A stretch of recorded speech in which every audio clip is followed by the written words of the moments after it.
कैसे हैं आप सभी। आज हम एक बहुत महत्वपूर्ण विषय पर चर्चा करने वाले हैं। और कई बार क्या होता है ना कि लोगों को पता नहीं होता और बेचारे परेशान होते रहते हैं। उनकी समझ में नहीं आता कि ये जो समस्याएं हैं मेरी ज़िंदगी में, ये आखिरकार क्यों बैक टू बैक चली आ रही हैं। कुछ हमारी पत्रिका में दोष होते हैं दोस्तों, बिना दोष के तो पत्री हो नहीं सकती। और ये बात इस पर डिपेंड करती है कि आपके पूर्व जन्म के कर्म कैसे थे, क्योंकि इस पर आपकी पत्री के गुण और दोष डिपेंड करते हैं। इन्हीं दोषों में से एक नाम लिया जाता है जिसको कि हम पितृदोष कहते हैं। बहुत महत्वपूर्ण दोष है ये। दोष होकर भी बहुत महत्वपूर्ण है, क्योंकि लोगों को समझ में नहीं आता कि ये जो समस्याएं मेरे साथ में चल रही हैं, इनके पीछे का बेसिक रीज़न क्या है।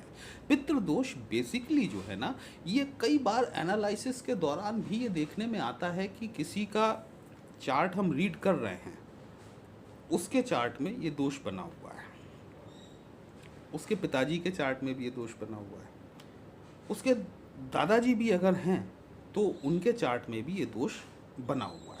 तो ये पितृदोष एक ऐसा दोष है जो आपको लाइनेज में मिलता है, मतलब ये वंशानुगत तौर पर आपको मिलता है, और आपकी आने वाली जनरेशन में भी यदि इसका उपचार ना किया जाए तो ये आपकी आने वाली जनरेशन में भी देखने के लिए मिल जाता है। इससे संबंधित समस्याएं क्या क्या होती हैं। देखिए, समस्याएं बड़ी कॉमन सी हैं और आप में से बहुत सारे लोग अपने आप को इससे रिलेट करके देखेंगे। लेकिन मैं यहाँ पर सिर्फ यही नहीं बता रहा हूँ कि पितृदोष से होने वाली या पितृदोष से किन चीज़ों को आपको समस्याएं देखने के लिए मिलेंगी। मैं आपको ये भी बताऊँगा कि आपके चार्ट में पितृदोष है या नहीं, आप खुद कैसे देख सकते हैं, पहली चीज़। दूसरी चीज़ ये कि अगर है तो फिर इसकी सबसे आसान रेमेडी क्या हो सकती है। देखिए, जिसकी भी पत्रिका में पितृदोष होता है ना, फाइनेंशियली तौर पर तो वो परेशान होता ही होता है।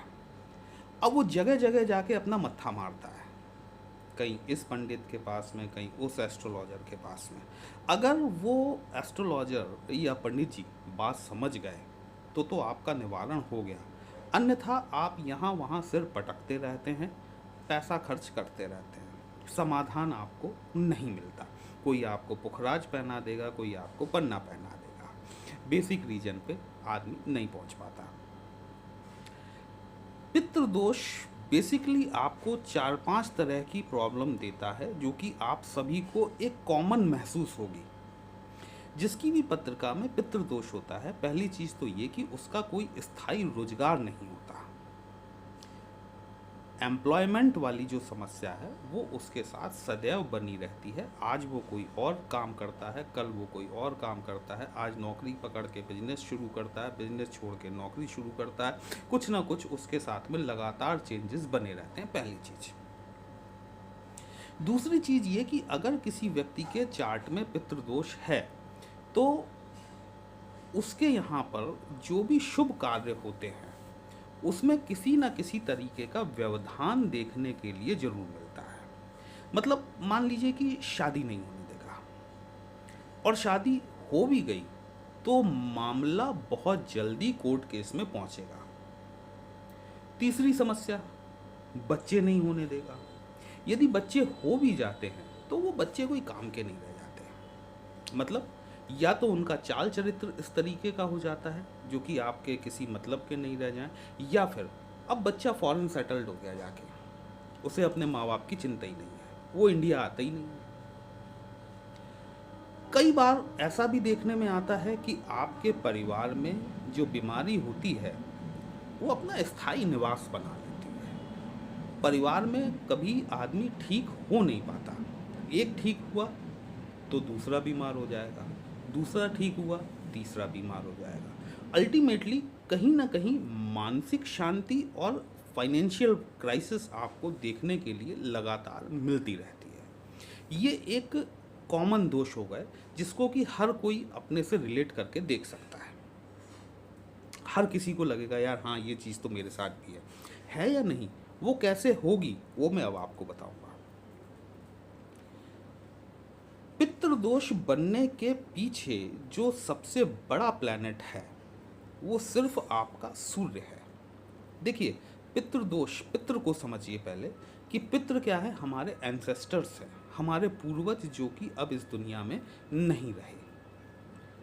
अब आप कहोगे कि हमारे पूर्वज हैं और हमारे पूर्वज होकर ही हमें परेशान कर रहे हैं, कोई लॉजिक समझ में नहीं आता। लॉजिक समझिए पहले। आपका जब सब काम, आप इसको अपने आप से कोरिलेट करके देखिएगा। अगर आपके दिन बहुत बढ़िया चल रहे हैं ना, आप सबसे पहले क्या चीज़ छोड़ते हैं? जब इंसान का वक्त बहुत अच्छा चल रहा होता है ना दोस्तों, तो वो सबसे पहले अपनी पूजा छोड़ता है। पूजा कैसे छोड़ता है? यार अभी तो टाइम नहीं है, लौट के आके पूजा कर लूँगा। अब लौट के आने में देर हो गई, आज का दिन छूट गया, कल कर लेंगे पूजा।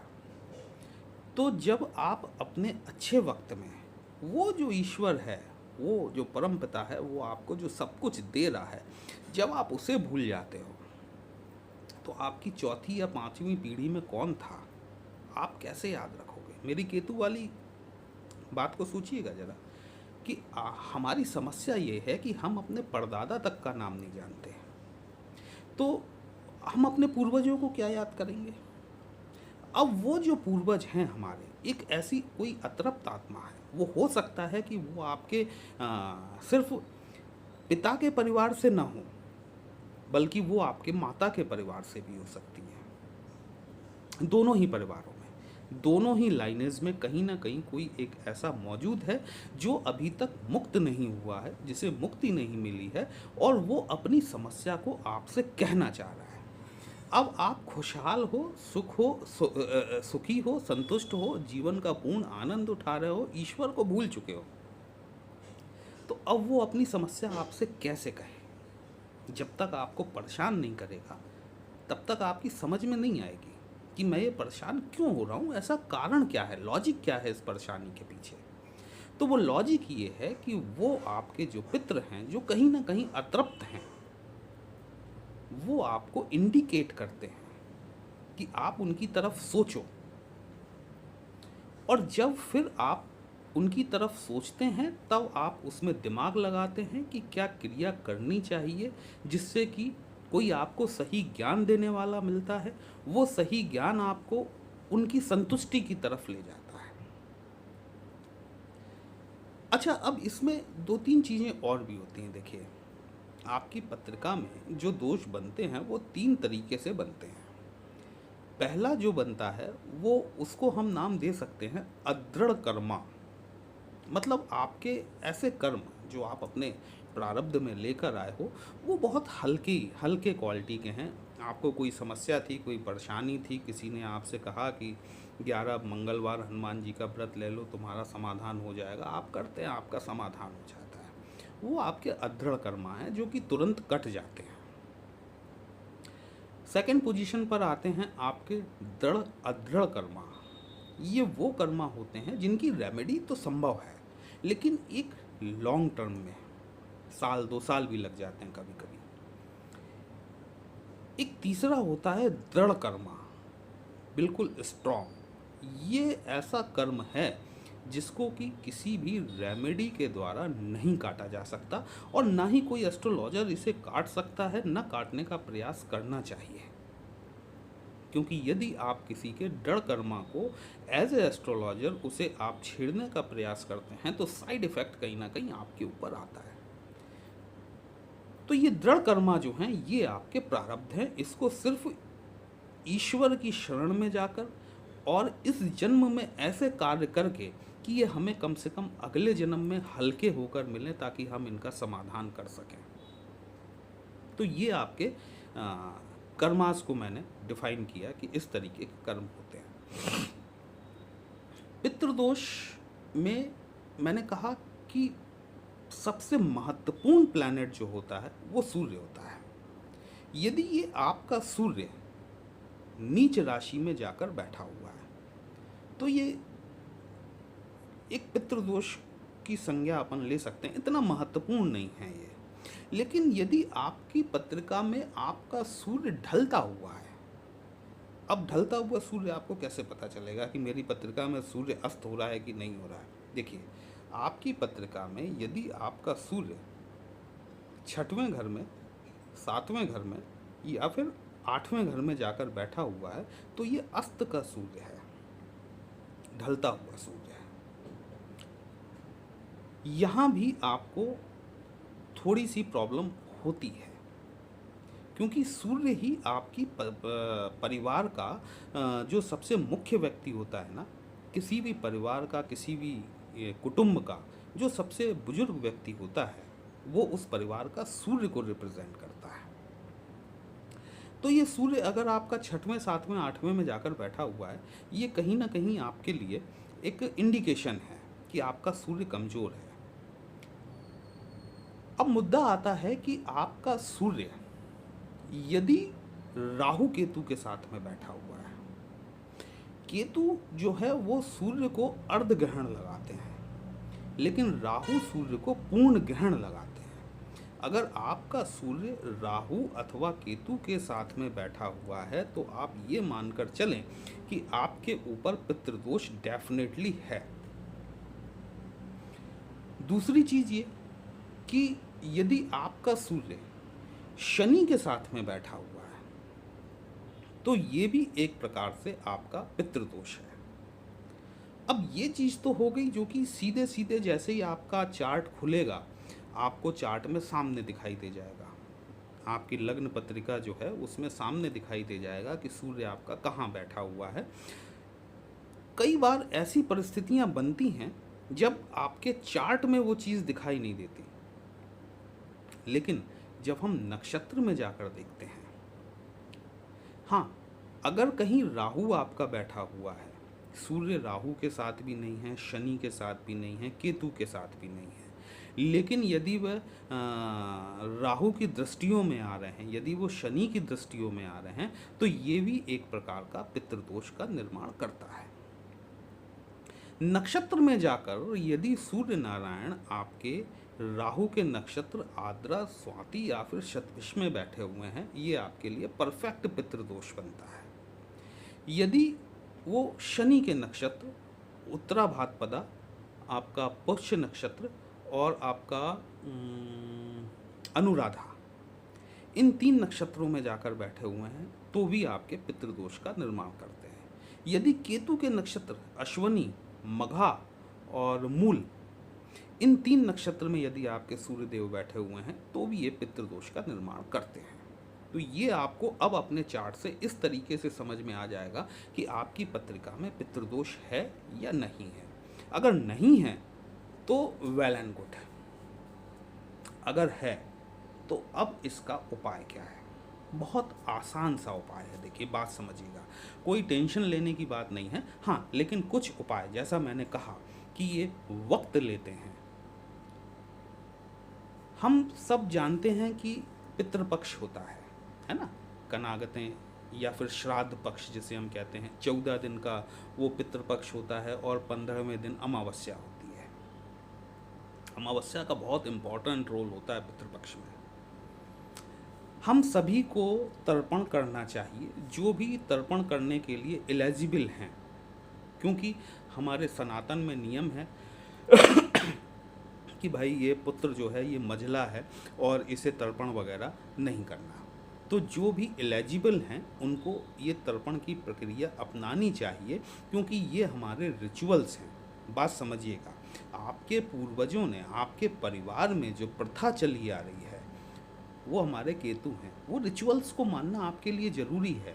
अगर आप एलिजिबल होने के बावजूद भी उन रिचुअल्स को दकियानूसी समझते हैं और नहीं मानते हैं, तो कहीं ना कहीं आप अपने पितृदोष को बढ़ावा दे रहे हैं, यदि वो आपकी पत्री में ऑलरेडी बना हुआ है तो एक तो आपको तर्पण प्रॉपर करना है, ये नियम बना लीजिए। अब कनागत आने वाली है तो इस बात को ध्यान रखिएगा।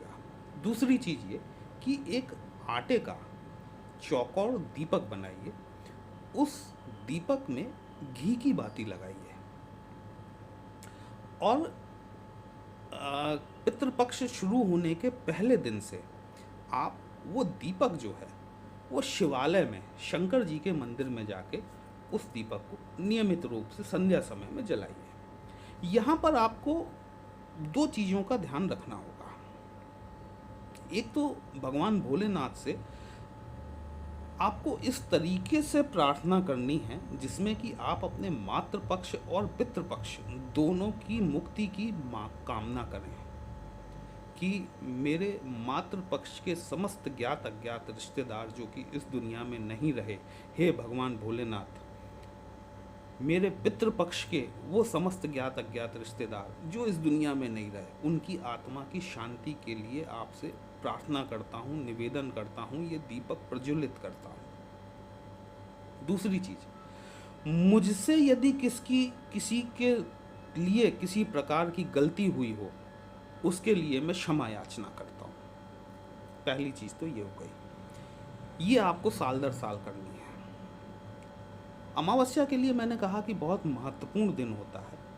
हर अमावस्या के दिन यदि आप एक नियम बना लें कि शिवालय में जाकर आपको एक दीपक आटे का बनाकर घी की बत्ती लगाकर ये जलाना है, आपको आपके पितृ दोष में शांति देखने के लिए अवश्य मिलेगी। अब जो मैं आपको रेमेडी देने वाला हूँ वो महा उपाय है। ये शायद कहीं मिल जाए, वैसे मुझे लगता नहीं है। ये हर अमावस्या का उपाय है। इसमें आपको क्या करना है कि अमावस्या के दिन 6 पूड़ी बनवा लीजिए। जो पूड़ी हम खाते हैं ना, वो पूड़ी और आधी कटोरी खीर बनवा लीजिए। ये आप कभी से भी शुरू कर सकते हैं और इसको यदि पत्रिका में पितृदोष है आपके, तो आप इसको 5 बार कर लेंगे ना, मतलब 5 महीने यदि आपने कर लिया लगातार, आपको ड्रामेटिकल चेंजेस देखने के लिए मिलेंगे। आपको आपकी समस्याएं दूर होती हुई दिखाई देना शुरू हो जाएगी। 6 पूड़ी बनवा लीजिए, आधी कटोरी खीर बनवा लीजिए। अमावस्या वाले दिन, जब देखिए अमावस्या क्या है कि उस दिन ना तो सूर्य होता है रात के समय, ना चंद्रमा होता है, क्योंकि अमावस्या को तो चंद्रमा होता ही नहीं है। तो क्या है कि ये दिन सबसे ज़्यादा महत्वपूर्ण होता है हमारे एंसेस्टर्स को लेके। अब ऐसे में 6 प्लेट आप लगाइए, एक एक प्लेट लगाइए और 6 गिलास पानी भर के रखिए।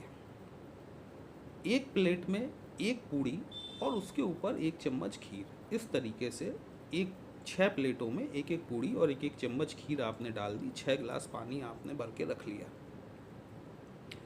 हाथ जोड़ के निवेदन कीजिए, अपना नाम बोलिए, अपने पिताजी का नाम बोलिए, अपने गोत्र का नाम बोलिए। मैं अपने समस्त मातृपक्ष के ज्ञात अज्ञात पितृगणों को भोजन के लिए आमंत्रित करता हूँ या करती हूँ। मैं अपने पितृपक्ष के समस्त ज्ञात अज्ञात पितरों को जो इस दुनिया में नहीं रहे, भोजन के लिए आमंत्रित करता हूँ या करती हूँ। वे आएँ, भोजन ग्रहण करें और मुझे अपना आशीर्वाद देकर अपना स्थान ग्रहण करें। ये वर्ड आपको ज़रूर बोलना है लास्ट में कि आप अपना स्थान ग्रहण करें, अर्थात जहाँ से आए हैं वहाँ वापस जाएं। इसके बाद में हर पूड़ी में से एक छोटा सा टुकड़ा तोड़कर थोड़ा सा उसे खीर में छुलाकर यदि आप होम करना शुरू कर दें, गारंटी दे रहा हूँ आपको, 5 अमावस्या, यदि आप पितृदोष से परेशान हैं तो कुल 5 अमावस्या आप ये करेंगे, आपको आपकी समस्याओं में आमूल चूल परिवर्तन होता दिखाई देगा। आपकी दशा और दिशा दोनों सेट होती हुई दिखाई देंगी। ऐसा नहीं होगा कि छप्पर फट जाएगा, लेकिन आपके उन पितृगणों की जब आप पर कृपा होगी तो कोई व्यक्ति आपको ऐसा मिलेगा जो आपको सही मार्ग दिखा सके, जिस रास्ते पर आप चल सकें और फिर उसका निदान कर सकें, उस समस्या से आप छुटकारा पा सकें। ऐसा नहीं होगा कि साहब वो पितृगणों ने ऊपर से एक बोरा भर के नोट फेंक दिए आपके यहाँ और आप टेंशन फ्री हो गए। नहीं, आपके लिए कोई रास्ता जरूर खुलेगा और वो रास्ता आपको समृद्धि और खुशहाली की तरफ लेकर जाएगा। ये जब आप ये 5 अमावस्या कर लेंगे ना, तो 6वीं अमावस्या आप खुद करेंगे। मुझे कहने की ज़रूरत नहीं पड़ेगी आपसे, आप ये खुद करेंगे और इसको अपने जीवन का नियम बना लेंगे। करके ज़रूर देखिएगा। यदि आप के चार्ट में इस तरह का कॉम्बिनेशन बना हुआ है जैसा मैंने बताया है, तो निश्चित तौर पर आपकी पत्रिका में पितृदोष है। और यदि पितृदोष है तो यहाँ वहाँ भटकने के बजाय फालतू ये शांति, वो हवन, वो पूजा कराने से और पैसा व्यर्थ करने से आपका कोई समाधान नहीं निकलने वाला, जब तक कि आप प्रॉपर प्रॉब्लम को नहीं पकड़ते। ये करके देखिए, आपकी समस्याओं का समाधान हनुमान जी निश्चित तौर पर करेंगे। वीडियो कहीं भी अच्छा लगा इसको शेयर ज़रूर कर दीजिएगा। बाकी जय श्री राम।